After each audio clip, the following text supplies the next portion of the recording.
Assalamualaikum warahmatullahi wabarakatuh. Halo semua, saya di sini perwakilan dari kelompok 3. Saya akan menjelaskan tentang peradaban manusia.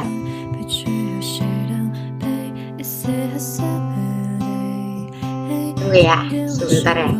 Oke, di kelompok ilmu sosial dan budaya ada saya sendiri Agni Mutmaina, selanjutnya Virgi Rizky Andika, Rizky Pandu Saputra, Sopan Ali Muhammad Aditya Alfiasa, dan yang terakhir Roni Fernando Munte. Oke, peradaban berasal dari kata adab yang dapat diartikan sopan, berbudi pekerti, luhur, mulia, berakhlak, yang semuanya menunjukkan pada sifat yang tinggi dan mulia. Peradaban merupakan segala bentuk kemajuan, baik yang berupa kemajuan mendawi, ilmu pengetahuan, seni, sastra, maupun sosial yang terdapat pada suatu masyarakat. Selanjutnya, kata civilization mempunyai kesamaan arti dengan kata horoh bahasa Arab, dan peradaban itu bahasa Indonesia. Antara manusia dan peradaban punya hubungan yang sangat erat karena keduanya saling mendukung dalam menciptakan suatu kehidupan sesuai kodratnya. Peradaban timbul karena manusia yang menciptakannya, yang mencakup seluruh kehidupan sosial, ekonomi, politik, dan teknik. Peradaban memiliki kaitan yang erat dengan kebudayaan. Jangan lupa ya teman-teman, peradaban itu berasal dari kata adab yang artinya sopan, berbudi luhur, mulia, berakhlak, yang semuanya menunjukkan pada sifat yang tinggi dan mulia. Contoh peradaban yaitu lembah Indus di Amerika, piramida di Mesir, tahu kan piramida itu yang berbentuk segitiga, lalu tembok besar di Cina, dan yang terakhir Candi Borobudur atau Candi Borobudur dan Prambanan yang ada di Indonesia, letaknya di Yogyakarta.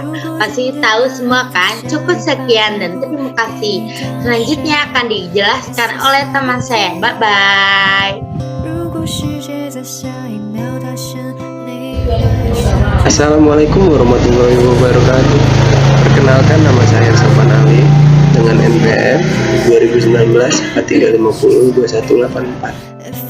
Wujud peradaban, moral, nilai-nilai dalam masyarakat dalam hubungan dengan kesusilaan, norma, aturan, ukuran, dan pedoman yang dipergunakan dalam sesuatu yang benar dan salah, baik dan buruk. Etika, nilai-nilai dan norma moral tentang apa yang baik dan buruk yang menjadi pegangan dalam mengatur tingkah laku manusia. Bisa juga diartikan sebagai etika, sopan santun.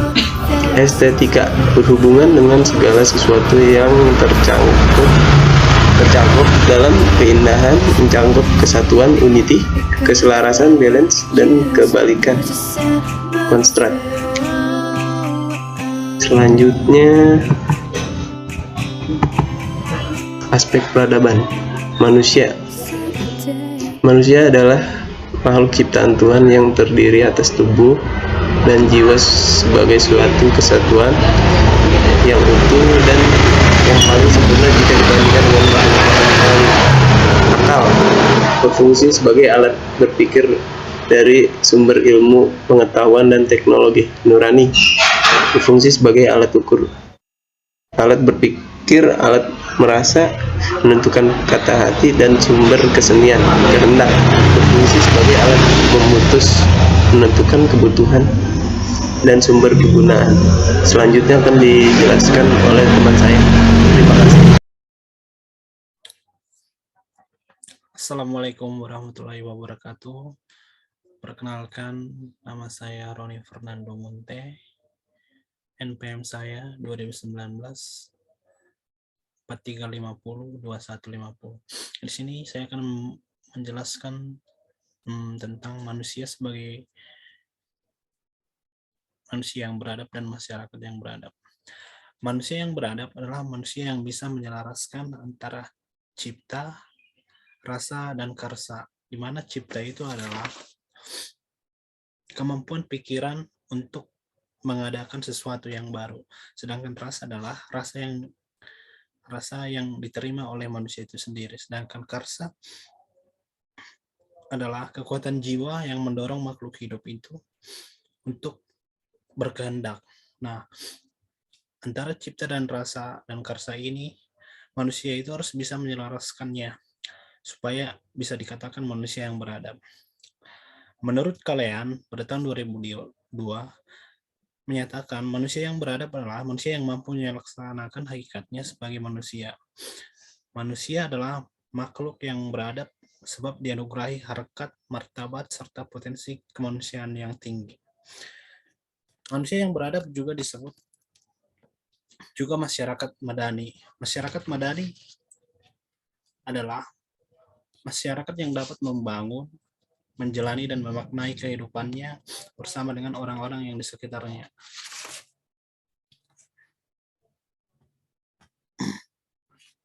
Masyarakat madani sebagai masyarakat yang beradab memiliki ciri-ciri antara lain. Yang pertama adalah egalitarianisme.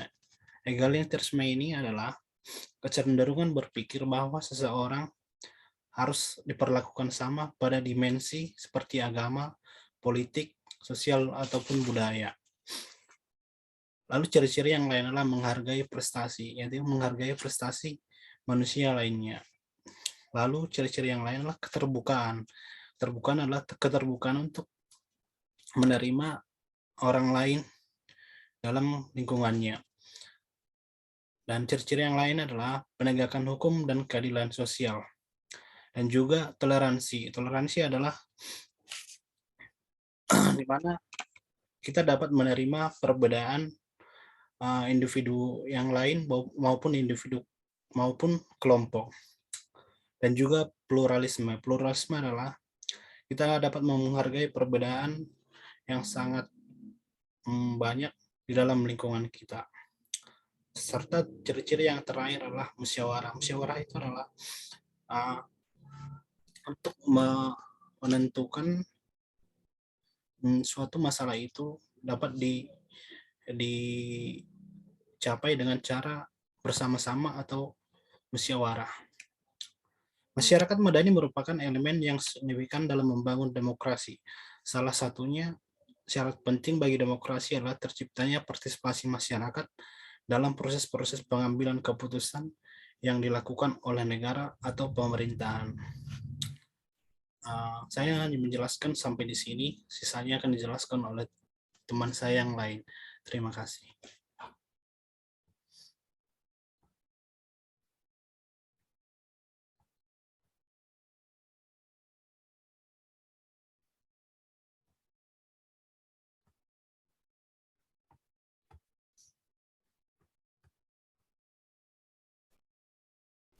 Assalamualaikum warahmatullahi wabarakatuh. Perkenalkan, nama saya Virgi Rizky Andika dengan NPM 2019 435 02152. Saya dari kelompok 3 akan menjelaskan tentang evolusi budaya dan wujud peradaban dalam kehidupan sosial budaya. Nah, evolusi kebudayaan ini berlangsung sesuai dengan perkembangan budidaya atau akal pikiran manusia dalam menghadapi tantangan hidup dari waktu ke waktu. Proses evolusi untuk tiap kelompok masyarakat di berbagai tempat berbeda-beda, bergantung pada tantangan, lingkungan, dan kemampuan intelektual manusianya untuk mengantisipasi tantangan tadi. Masa dalam kehidupan manusia dapat dibagi dua, yaitu yang pertama masa prasejarah, yang kedua masa sejarah. Nah, pada masa prasejarah ini dimulai sejak pembentukan bumi hingga adanya manusia yang belum mengenal aksara atau ketika catatan sejarah belum tersedia. Meski demikian, manusia prasejarah pandai dalam membuat simbol-simbol atau tanda yang menjadi alat komunikasi. Nah, pada masa prasejarah ini terbentuk 3 sistem zaman. Yang pertama itu zaman batu. Zaman ini berlangsung ketika manusia menciptakan teknologi atau peralatan dari batu untuk memenuhi kebutuhan hidupnya. Nah, pada zaman batu ini terbagi menjadi 3 babak. Yang pertama itu zaman batu tua atau yang disebut dengan Paleolitikum. Yang kedua, zaman batu madya atau yang disebut dengan Mesolitikum. Terus yang ketiga, zaman batu muda atau yang disebut dengan Neolitikum. Nah, berlanjut ke zaman perunggu. Istilah zaman perunggu mengacu pada kurun waktu dalam perkembangan kebudayaan umat manusia, manakala masyarakatnya mengetahui teknik-teknik peleburan tembaga dan timah. Mereka lantas memadukan kedua jenis logam tersebut menjadi perunggu. Berlanjut, zaman besi. Nah, zaman ini ditandai dengan pemanfaatan besi sebagai alat untuk memenuhi kebutuhan hidup. Di samping itu, zaman besi bertepatan dengan perubahan praktik bercocok tanam, kepercayaan religius, dan gaya-gaya artistik yang canggih. Nah, lanjut. Pada zaman sejarah. Nah, zaman sejarah ini yang dimaksud adalah di mana manusia sudah mengenal tulisan. Dimulai sejak manusia mengenal tulisan sampai sekarang, begitu panjang dan sangat lama. Banyak sekali peristiwa dan kejadian yang terjadi berhubung sudah mengenal tulisan, banyak peninggalan tertulis seperti kitab dan prasasti dan sebagainya.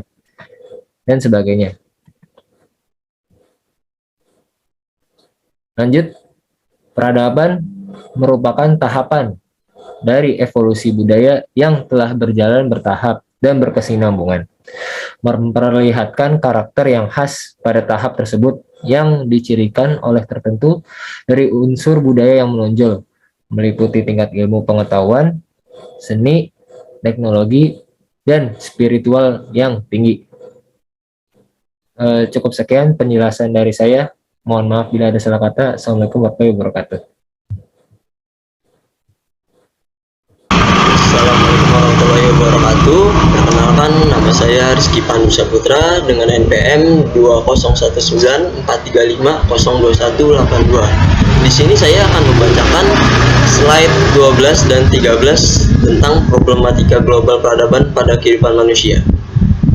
Pengaruh globalisasi. Globalisasi sebagai fenomena abad sekarang memberi implikasi yang luas bagi semua bangsa dan masyarakat internasional. Globalisasi digerakkan oleh kemajuan yang pesat dalam teknologi, transportasi, dan informasi komunikasi. Dengan didukung teknologi komunikasi dan transportasi yang canggih, dampak globalisasi akan sangat luas dan kompleks.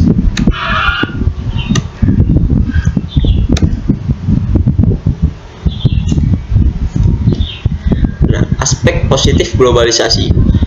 Yang pertama, kemajuan teknologi komunikasi dan informasi mempermudah manusia dalam berinteraksi. Yang kedua, kemajuan teknologi komunikasi dan informasi mempercepat manusia untuk berhubungan dengan manusia lain.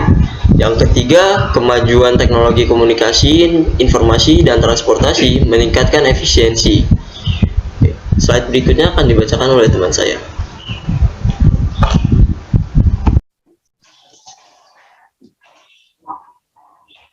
Oke, sekarang aspek negatif globalisasi, yaitu masuknya nilai budaya luar akan menghilangkan nilai-nilai tradisi suatu bangsa dan identitas suatu bangsa. Eksplorasi alam dan sumber daya lain akan memuncak karena kebutuhan yang makin besar. Dalam bidang ekonomi berkembang nilai-nilai konsumerisme dan individual yang menggeser nilai sosial masyarakat.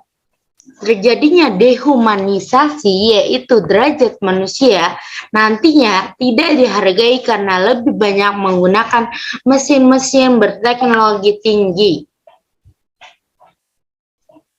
Selanjutnya, aspek negatif dari globalisasi. Masuknya nilai budaya luar akan menghilangkan nilai-nilai tradisi suatu bangsa dan identitas suatu bangsa. Eksploitasi alam dan sumber daya lain akan memuncak karena kebutuhan yang makin besar. Dalam bidang ekonomi berkembang nilai-nilai konsumsi yang menggeser nilai-nilai sosial masyarakat. Terjadinya dehumanisasi, yaitu derajat manusia nantinya tidak dihargai karena lebih banyak menggunakan mesin-mesin berteknologi tinggi. Lalu, modernisasi. Modernisasi adalah suatu proses transformasi dari suatu arah perubahan ke arah yang lebih maju atau meningkat dalam berbagai aspek dalam kehidupan masyarakat. Modernisasi dilihat sebagai gerakan menuju cita-cita masyarakat yang dijadikan model. Menurut pengertian relatif, modernisasi berarti upaya yang bertujuan untuk menyamai standar yang dianggap modern, baik oleh masyarakat banyak maupun oleh pengusaha. Oke, cukup sekian presentasi dari kelompok 3. Terima kasih, kurang lebihnya mohon maaf.